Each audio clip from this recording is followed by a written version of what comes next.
খাবারে ফু দিতে কেন নিষেধ করা হয়েছে? ইসলাম আমাদেরকে বলে যে খাবারের মধ্যে ফু দেওয়া যাবে না। আর আজকের মেডিকেল সায়েন্স এই হাদিস শুনে তারাও আশ্চর্য হয়ে গিয়েছে।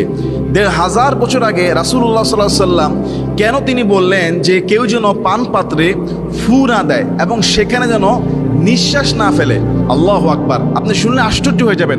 অনেক সময় আমরা যখন গরম ভাত তাড়াতাড়ি খেতে গিয়ে ঠান্ডা করার জন্য ফু দেই। অনেকে গরম চা তার অভ্যাসে হয়ে গিয়েছে, গরম চাতে একেবারে ধোঁয়া উঠছে সেখানে ফু দিয়ে ঠান্ডা করে। এরপরে আপনার গরম দুধ আমরা ফু দিয়ে ঠান্ডা করি। এভাবে তরকারি, ভাত বা চা বা দুধ এভাবে ফু দিয়ে কি জায়েজ আছে কিনা, এই খাবার খাওয়া আপনার জন্য কতটুকু যৌক্তিক? আপনি রাসূল সাল্লাল্লাহু আলাইহি সাল্লামের লাইফ স্টাইল যদি দেখেন, উনার হাদিসগুলো যদি দেখেন, উনার খাবারের পদ্ধতি যদি দেখেন, একজন মানব জাতির স্বাস্থ্যের জন্য কতটা কল্যাণকর। আজকের আধুনিক মেডিকেল সায়েন্স যে বিষয়গুলো আবিষ্কার করে পড়াশোনা করে, সেগুলি ১৫০০ বছর আগে প্রযুক্তি যখন ছিল না, রাসূল সাল্লাল্লাহু আলাইহি সাল্লাম এই শিক্ষাগুলো তার উম্মতকে দিয়ে দিয়েছেন। আর উম্মত সেই শিক্ষাগুলো মানলে পরে শুধু স্বাস্থ্যই ভালো থাকে না, তার একটা সুন্নতের সওয়াবও হয়ে যায়। সুবহানাল্লাহ। হাদিসের মধ্যে এসেছে রাসূল সাল্লাল্লাহু আলাইহি সাল্লাম তিনি বলেছেন কেউ যেন পান পাত্রের মধ্যে ফু না দেয়, নিঃশ্বাস না ফেলে। এমনকি আল্লাহর হাবিব সাল্লাল্লাহু আলাইহি সাল্লাম তিনিও যখন পানি খেতেন, পান করতেন, তখন তিনি ৩ শ্বাসে ১ গ্লাস পান করতেন। রাসূল সাল্লাল্লাহু আলাইহি সাল্লাম বলতেন যে এভাবে খেলে তৃপ্তি বেশি পাওয়া যায়, এইটা হজম হয় এবং এটা আরামদায়ক। আর দেখুন বর্তমান মেডিকেল সায়েন্স তারাও বলছে যদি আপনি আপনার মুখের ফু দেন, আর মুখের ফুতে আমরা যে ভিতর থেকে কার্বন ডাইঅক্সাইড যে গ্যাসটা বের হয়, এটা কিন্তু ক্ষতিকারক। এটা খাবারের সঙ্গে লেগে গেলে এটা কিন্তু আনহেলদি হয়ে যাবে। এই খাবারটা আপনার জন্য অস্বাস্থ্যকর।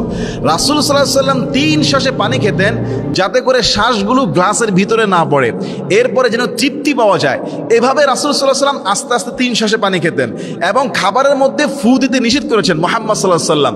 আপনি যদি গরম ভাতে ফু দেন কিংবা আপনি যদি গরম চাতে ফু দেন, তাহলে আপনার মুখের ভিতরে যে কার্বন ডাইঅক্সাইড, আমরা সবাই জানি আমরা যেটা নেই সেটা কিন্তু ফ্রেশ একেবারেই অক্সিজেন, যেটা গাছ থেকে, গাছের পাতা থেকে বের হয়।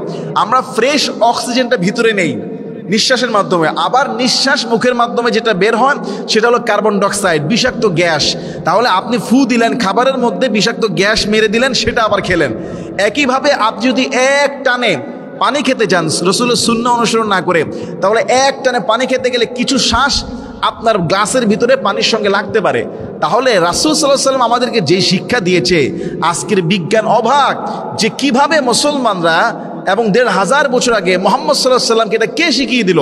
আসমানের মালিক ছাড়া এই জ্ঞান তো আর কেউ দেওয়া সম্ভব না। আজকে যারা পড়াশোনা করে এটা বের করছে, এজন্য আল্লাহর হাবিব সাল্লাল্লাহু আলাইহি সাল্লাম দেখেন কি আদব শিখিয়েছেন। তিনি বলেছেন কেউ যেন দাঁড়িয়ে পানি পান না করে। যদি কেউ ভুলে দাঁড়িয়ে পানি পান করে সে যেন বমি করে ফেলে দেয়। তবে হ্যাঁ, যদি আপনার দাঁড়ানো ছাড়া খাওয়ার অবস্থা নাই, মানে বসার কোনো অবস্থা নাই, কোনো পরিবেশ নাই, তাহলে দাঁড়িয়ে খাওয়া জায়েজ আছে। কিন্তু ইচ্ছাকৃতভাবে দাঁড়িয়ে পানি পান করা নিষেধ করা হয়েছে। রাসূল সাল্লাল্লাহু আলাইহি সাল্লাম বলেছেন খাবার যদি খারাপ হয় তুমি খেও না, ভালো লাগলে খাবা, তারপরও খাবারের দোষ ত্রুটি নেওয়া যাবে না। খাবারের সমালোচনা করলে রাঁধুনি যিনি তার মনটা ছোট হয়ে যাবে। আল্লাহু আকবার। কত বড় তিনি মানবতাবাদী ছিলেন। খাবার খেলে যদি ভালো লাগে তবে আপনি খান, আর ভালো না লাগলে আপনি খাবেন না। যদি আপনি সমালোচনা করেন, যেমন আপনার স্ত্রী হতে পারে, আপনার মা হতে পারে, বা কোনো বাবুর্চি হতে পারে, সারাদিন এত খাটাখাটি করে রান্না করলো, হ্যাঁ আপনি এসে সামনে বসলেন আর বসাই শুরু করলেন যে আজকে একটু লবণ কম হয়েছে, অথচ চাইলে আপনি একটু লবণ মিক্স করে খেতে পারতেন। এখন সে যে সকাল থেকে সন্ধ্যা পর্যন্ত এত কষ্ট করে রান্না করেছে, আর শুরুতেই আপনি বললেন আজকে খাবারের লবণ ভালো হয় নাই, খাবার মজা হয় নাই, তাহলে রাঁধুনির মনে কষ্ট লাগবে। এত কষ্ট করার পরও আপনি তার সমালোচনা করছেন, তার মনে কষ্ট হবে। এই যে কষ্ট দেওয়া যাবে না, তার মনকে ছোট করা যাবে না, এটাও মুহাম্মদ সাল্লাল্লাহু আলাইহি সাল্লাম আমাদেরকে শিখিয়েছেন। সুবহানাল্লাহি ওয়া বিহামদিহি সুবহানাল্লাহিল আযীম। ইসলাম যে কত সুন্দর, কত আদাব কায়দা আমাদেরকে শিখিয়ে দেয়। আজকে যারা ভদ্র, যারা আজকে জেন্টেল শিক্ষা দেয়, তারাও আশ্চর্য হয়ে যায় এত মার্জিত ইসলাম, এত সৌন্দর্য ইসলাম। অথচ দেখি আজকে আমরা অনেক জায়গায় মূর্খের মতো বিয়ে বাড়িতে খাবার ভালো হয় নাই কেন, বরপক্ষ আর কনে পক্ষ দুই পক্ষের মেহমানরা মারামারি করে বিয়ে ভেঙে দেয়। এরকমও জাহালিয়াত আজকে আমাদের সমাজের মধ্যে আছে।